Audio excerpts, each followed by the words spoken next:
Welcome to CA Shiksha, Exploring New Heights of Learning. This is Shivani Arora, and today we will start with our new lecture 4 based on proportion. What we are going to learn in this lecture: meaning of proportion, types of proportion, and how to solve problems involving proportion. Let's see. What is a proportion? Proportion means when we compare two ratios and they are said to be in proportion if product of first and fourth number is equal to product of second and third number. So when we compare two ratios and their first and fourth number product is equal to second and third numbers product, so it means they are in proportion. For example, I take 4:6 is proportional to 2:3. Why they are in proportion? Because 4 into 3 is equal to 6 into 12. Here one more thing is to be noted. These 4 and 3 are called extremes and these 6 and 2 are called means. Means means the two middle terms and 4 extremes means the two outer terms.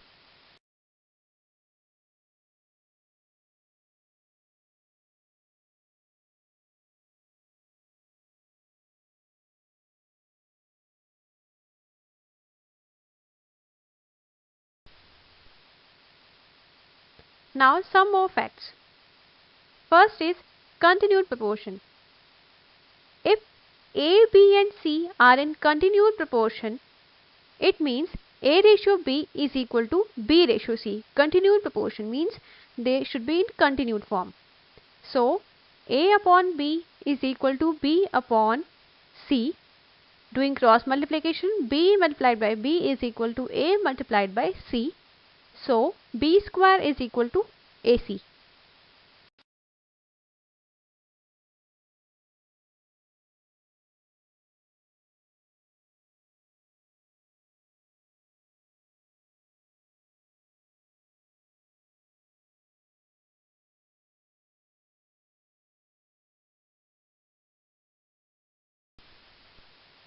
Now second is third proportion.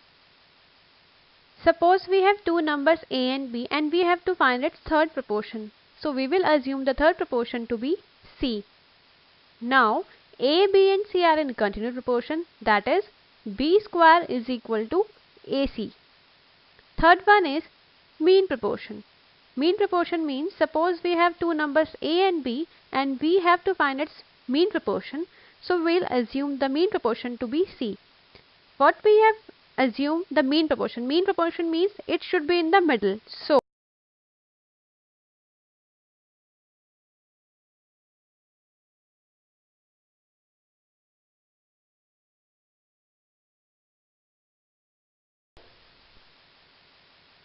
A, C and B. C comes in the middle of A and B because it was mean proportion. So A, C and B are in continued proportion. Now C square is equal to AB. Let's do some question. Find the third proportion to 6 and 4. You have to find the third proportion. So let the third proportion be X. Therefore 6, 4 and X are now in continued proportion. That is 6:4 is equal to 4:X. So 6 multiplied by X is equal to 4 multiplied by 4. Therefore X is equal to 4 multiplied by 4 divided by 6, which is equal to 8 upon 3.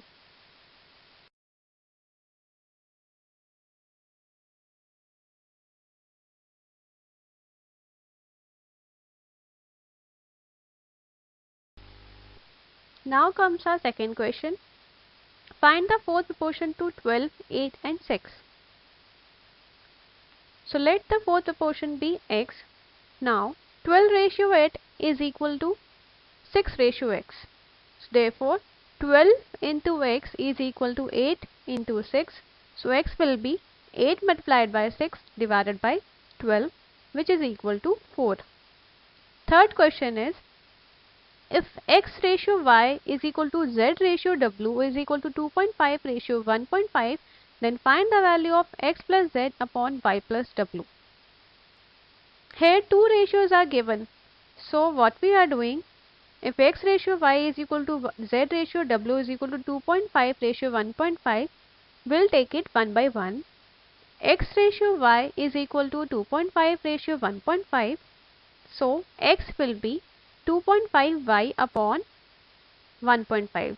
So we have taken the value of x in terms of y. Similarly,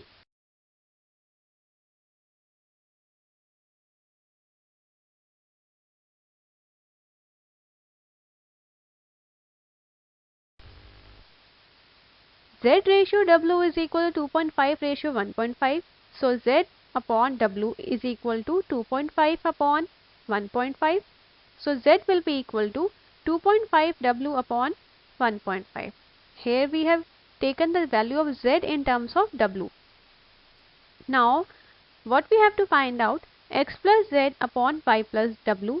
Putting the values of x and z, x is equal to 2.5 y upon 1.5 plus z is equal to 2.5 w upon 1.5 whole divided by y plus w. Taking 2.5 upon 1.5 common, it will be y plus w within the brackets divided by y plus w. This y plus w will be cancelled and it will be 2.5 upon 1.5, which is equal to 5 upon 3.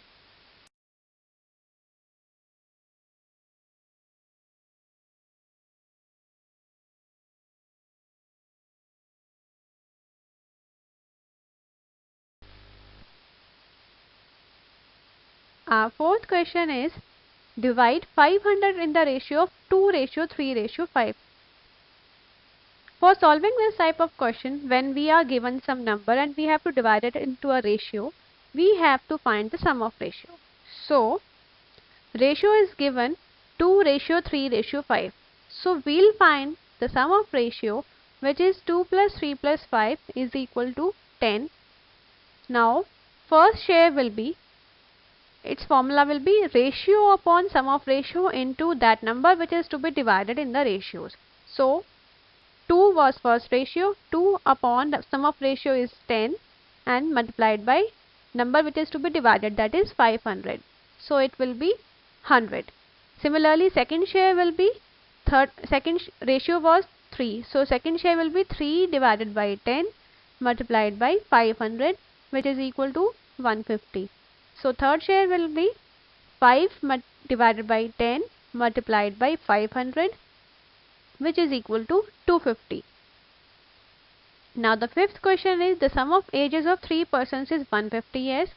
What we are given? Sum of ages of 3 persons.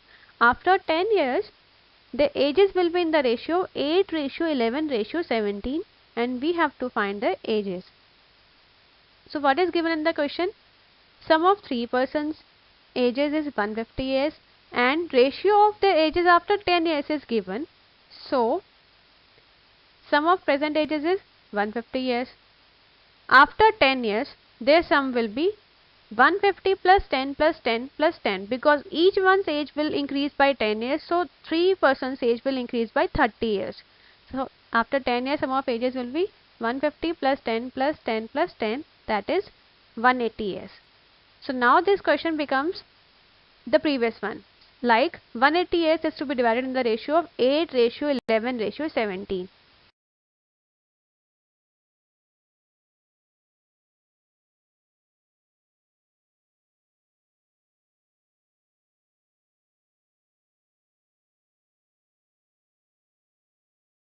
You know what you have to do? At that time, ratio of ages is equal to 8 is to 11 is to 17 and sum of ratio is equal to 8 plus 11 plus 17, which is equal to 36. So first person's age will be 8 upon 36 into 180, which is equal to 40 years. Similarly, second person's age will be equal to 55 years and third person's age will be equal to 85 years. But these ages are after 10 years and you have to find their present ages. So present ages of all three persons are 40 minus 10, 55 minus 10 and 85 minus 10, that is 30 years, 45 years and 75 years.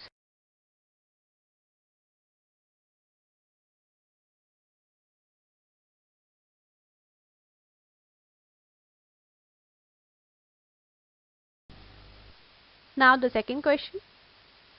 If A upon 3 is equal to B upon 4 is equal to C upon 7, then find A plus B plus C upon C. For solving these type of questions, you will always assume this whole is equal to K. Say, if A upon 3 is equal to B upon 4 is equal to C upon 7, we'll assume this whole is equal to K. So now taking one by one, A upon 3 is equal to K. So A will be 3K. Similarly, B will be 4K and C will be 7K. Now what we have to find out? A plus B plus C divided by C. Putting the values, A is equal to 3K, B is equal to 4K and C is equal to 7K. So it will be 3K plus 4K plus 7K divided by 7K. That is 14K upon 7K, which is equal to 2.